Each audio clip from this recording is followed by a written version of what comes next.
You know that petrol is used as a fuel in light automobiles such as scooters and cars. Heavy motor vehicles like trucks and tractors run on diesel. Petrol and diesel are obtained from a natural resource called petroleum. Do you know how petroleum is formed? Petroleum was formed from organisms living in the sea. As these organisms died, their bodies settled at the bottom of the sea and got covered with layers of sand and clay.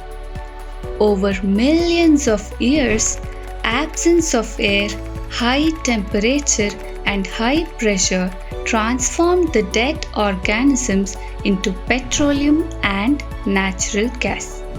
You see that the layer containing petroleum oil and gas is above that of water. This is because oil and gas are lighter than water and do not mix with it. The world's first oil well was drilled in Pennsylvania, USA in 1859. In India, oil is found in Assam, Gujarat, Mumbai, in the river basins of Godavari and Krishna. Refining of petroleum. Petroleum is a dark, oily liquid. It is a mixture of various constituents such as petroleum gas, petrol, diesel, lubricating oil, paraffin wax, etc. The process of separating the various constituents of petroleum is known as refining. It is carried out in the petroleum refinery.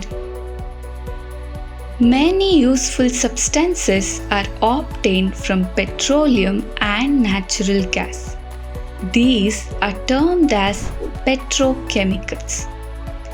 These are used in the manufacture of detergents, fibers like polyester, nylon, and plastics. Hydrogen gas obtained from natural gas is used in production of fertilizers such as urea. Due to its great commercial importance, petroleum is called black gold.